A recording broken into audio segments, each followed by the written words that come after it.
안녕하세요. 책솜지기의 노잇입니다. 이번에는 제가 벽돌책 챌린지의 마지막 주자로 등장하게 되었는데요. 이번에 제가 읽을 책은 지구를 위한다는 착각입니다. 뭔가 최근에 이상기후 현상도 많이 나타나고 주변에서 플라스틱 소비도 확연히 늘어났다는 게 좀 체감이 되어서 과연 우리 지구는 좀 괜찮은 걸까라는 고민을 좀 하게 되었어요. 이 책이 아무래도 저의 그런 걱정과 고민을 좀 해소해줄 그런 해결책 같은 책이라는 생각이 들어서 이 책을 읽어봐야겠다고 생각을 하게 되었습니다. 꽤 분량이 많은데, 오늘이 금요일이에요. 그래서 금토일 3일 동안 한번 이 벽돌책을 다 읽어보려고 목표를 세웠습니다. 그리고 책 읽은 시간을 이 스톱워치를 이용해서 얼마나 읽었는지 한번 측정을 해보려고 해요.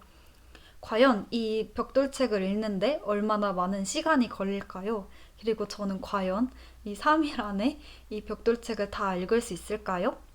저희 챌린지가 어떻게 진행될지 궁금하시다면 영상 끝까지 시청해주시면 감사하겠습니다.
안녕하세요. 책솜지기의 노이십니다. 앞선 영상에서 예측하셨을 수도 있지만 저는 이번 벽돌책 챌린지에서 실패를 했습니다. 총 2시간 51분을 읽었고요. 책으로는 233페이지까지 읽었습니다. 약간의 변명을 하자면 사실 금토일 3일간 책을 읽어야겠다고 시간 확보는 해놓긴 했었는데 환절기의 여파로 조금 컨디션이 안 좋아서 책을 많이 못 읽었던 것 같고요. 그리고 제가 이 3주마다 지금 시험을 치르고 있는데 영상 촬영 기준으로 약간 5일 정도 남은 상황이라서 독서에 조금 집중하기가 어려웠던 상황이었던 것 같아요. 그렇지만 좀 최선을 다해 시간을 내서 책을 읽으려고 했다는 점 양해 부탁드립니다. 그러면 이제부터 지금까지 읽었던 부분들에 대해서 간단하게 리뷰를 해보려고 해요. 이 책은 총 12개의 챕터로 되어 있는데 저는 그 중에서 6장을 읽다가 딱 그만둔 상황이라서 여기까지만 한번 얘기해 보도록 하겠습니다.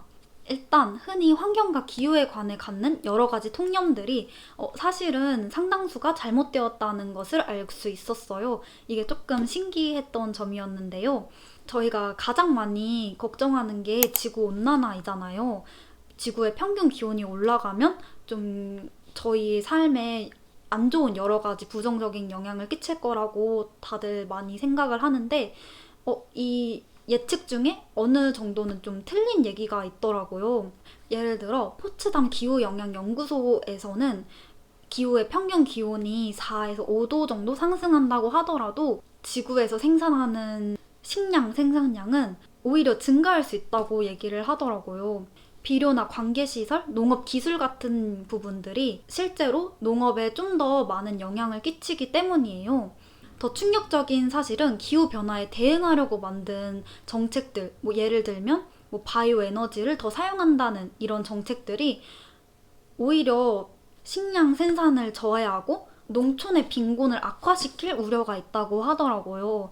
이게 토지의 사용 면적이 작아질 수밖에 없고, 그렇지만 식량의 가격은 높아지기 때문에 발생하는 현상이라고 해요.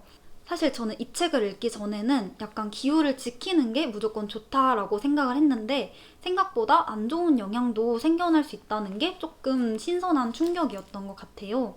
또 기후변화 관련해서 자주 등장하는 산불에 대해서 이야기를 해보자면, 많은 사람들이 기후온난화 때문에 산불이 많이 발생한다고 얘기를 해요. 여러 연구에서도 그렇고 그런 기사를 많이 봤던 것 같아요, 저도. 그런데 사실은 그 산불 빈번 횟수랑 기후변화랑은 전혀 관련이 없다는 걸 이 책을 통해 알게 되었습니다. 화재의 원인은 여러 가지가 혼재되어 있는데, 우선 사람에 의해 100% 발생한다고 해요. 그래서 2000년 이후에 인구가 좀 급속도로 전 세계적으로 늘어난 것을 고려한다면 화재 발생 건수가 증가한 거는 어떻게 보면 자연스러운 결과였던 것이죠. 또 산에 낙엽이나 나뭇가지처럼 가연성 물질이 쌓이게 된 것도 원인 중에 하나라고 합니다. 그래서 오스트레일리아의 어떤 섬은 이 산불을 자주 내면서 산을 정화하곤 하는데, 여기에 나뭇가지나 낙엽 같은 가연성 물질을 계속 축적해오는 방식으로 산불을 자주 일으킨다고 해요. 그래서 실제로 오스트레일리아 그 숲은 평균 기온이 올라가지도 않았는데도 산불 발생 빈도가 높아졌다고 합니다. 그래서 조금 그 하나의 현상이 좀 다각도로 다층적으로 바라봐야겠다는 생각을 많이 들게 해준 책이었어요. 이 책은 이 외에도 플라스틱이나 각종 재활용 시스템들, 또 야생동물 멸종, 저임금 노동, 원자력 에너지 등의 여러 가지 키워드를 담고 있는 책인데요. 친환경이라고 생각했던 그런 정책들이 사실은 지구에 안 좋은 영향을 끼칠 수 있다는 게 조금 충격적으로 다가왔던 책이었어요. 그리고 환경 문제는 전 지구적인 문제인 만큼 좀 세계 곳곳의 여러 나라, 특히 개발도상국 같은 나라들이 경제력을 갖출 수 있도록 기반을 잘 다지는 게 중요하겠다라는 생각이 들었습니다. 실제로 어느 부분을 조금 발전해야 할지 이 책이 잘 짚어주고 있어서 더 자세한 내용이 궁금하시다면 이 책을 한번 참고해 보시는 게 가장 좋을 것 같아요. 저도 현실적인 시야를 많이 넓혀준 것 같아서 되게 도움이 많이 됐던 책이었습니다. 근데 이 책을 읽고 조금 슬펐던 부분이 있었어요. 그게 이제 어린 아이 같은 경우에는 지구가 망한다, 각종 재앙이 닥친다, 이런 종말론적인 담론이 굉장히 불안감이나 우울증을 야기할 수 있다고 하더라고요.